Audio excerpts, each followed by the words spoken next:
Ok, bonjour tout le monde. Je profite qu'il fait pas trop chaud pour vous faire une petite vidéo pour faire un tour un petit peu de la collection des plantes carnivores et du jardin. On va pas trop s'attarder au reste du jardin, on va surtout aller dans la serre que vous voyez là. Mais on va quand même aller voir deux trois petites choses parce que j'ai aussi des tourbières qui sont à l'extérieur, donc on va aller voir ça. Je pense que je vais découper cette vidéo en plusieurs parties pour éviter de faire un seul bloc qui soit trop long. Allez, c'est parti. Alors, on commence par la serre du coup, où se trouve la grande majorité de ma collection de plantes carnivores. C'est une serre qui est pas très grande, elle fait 2 mètres de large et 3 mètres de long, donc 6 mètres carrés en tout. Puis vous voyez qu'elle est optimisée vraiment au maximum, quoi. Donc c'est parti, on va voir un petit peu dedans qu'est-ce qu'il y a. Alors on commence avec une première collection là de dionnées. Alors j'en ai pas des masses des dionnées, j'ai plutôt des cultivars assez anciens. Cette année elles sont relativement belles, je les ai rempotées au printemps l'année dernière et en automne pour les autres. Et ça a l'air d'avoir plutôt bien fonctionné parce que ça faisait des années que j'avais des dionnées qui étaient pas très belles, elles avaient tendance à cramer un petit peu en été. Là pour l'instant elles se portent plutôt bien, donc je suis assez content. Qu'est-ce qu'il y a de rigolo quand même à vous montrer? J'aime beaucoup celle-ci là, Giant Clams, qui est vraiment super belle en ce moment. Voilà, puis sinon j'ai pas grand chose de complètement fou. La Dracula cette année est pas très jolie. Ici j'ai pas mal de dentate et puis des semis aussi de dentate traps. Ça, je crois que c'est un semi à moi là sur la droite. Ici c'est la vraie dentate. Puis voilà, après j'ai pas mal de clones rouges. Qu'est-ce que j'ai? Green Sawtooth je crois ici.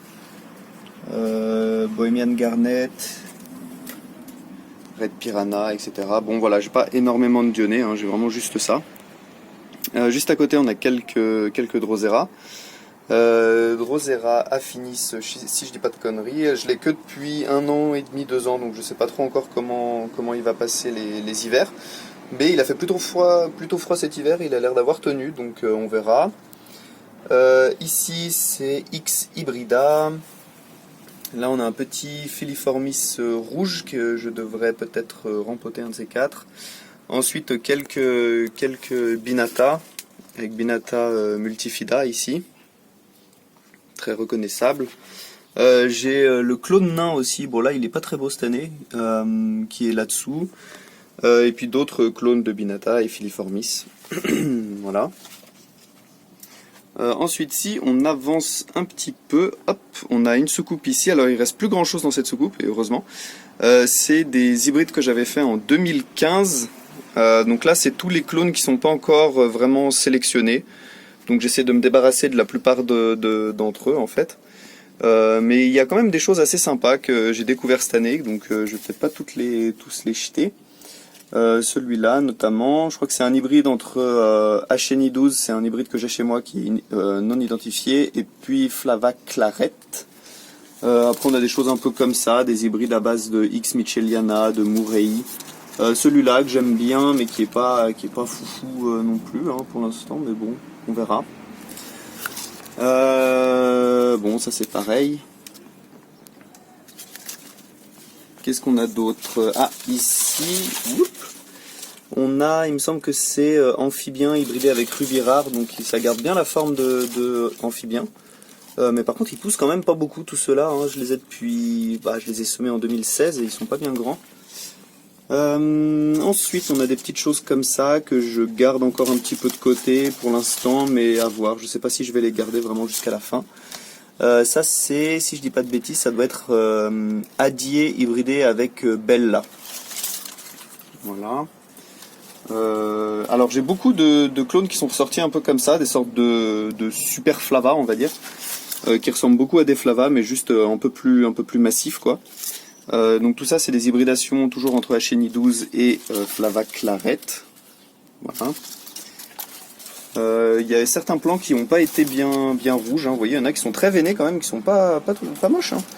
Mais voilà, il y en a qui sont restés très verts, d'autres qui sont devenus très rouges. Bon, c'est un peu toujours comme ça. Là derrière, on a, bon j'aurais dû couper peut-être les feuilles mortes quand même. Ici, je sais pas si vous voyez bien. Ici c'est du rubis rare hybridé avec Flava Varcuprea. Ouais, c'est pas fantastique, mais bon, ça va. Pour l'instant, je le garde.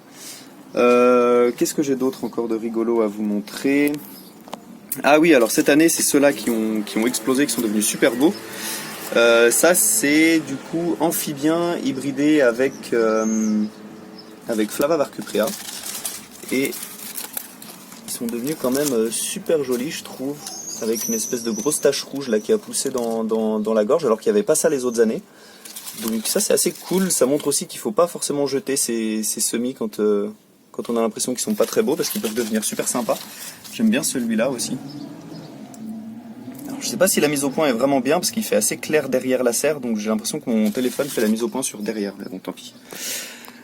Ici, on a toujours celui-là est très sympa, je trouve. Toujours HN12 hybridé avec Flava Clarette. Ici, c'est de nouveau du Ruby Rare hybridé avec du Flava cuprea. Très joli aussi. Bon, les couleurs sont vraiment super cool, quoi. Et puis après, alors on a d'autres hybrides, c'est, vous savez, tous les hybrides avec les veines inversées. C'est un hybride justement entre HNI12 et Adier. Et puis j'en retrouve encore un petit peu. Donc là, il y a lui par exemple qui cette année a décidé de développer des veines inversées. Alors, je sais pas si on voit bien à la caméra. Donc qui est assez sympa en plus, hein. Franchement, l'intérieur du piège est super belle et super beau. Et bon, à voir. J'en ai d'autres un peu du même style ici que je surveille. Ceux-là qui sont super jolis, je crois que ça c'est Adier hybridé avec Bella. Ils sont vraiment sympathiques. Et ils commencent à avoir des petites ocelles blanches aussi qui poussent là, donc c'est pas mal. On a lui qui est très noir. Alors, je sais pas si ça se verra bien à la vidéo, mais c'est une couleur vraiment super bizarre, quoi. Et donc pareil, super intéressant, je le garde. En parlant de veine inversée, on a celui-là aussi cette année qui est sorti. J'aime bien sa tête. J'aime bien la tête qu'il a. Pareil, à voir hein, du coup ce que ça va donner. Et puis ici, on a encore quelques hybrides avec des veines inversées. Voilà.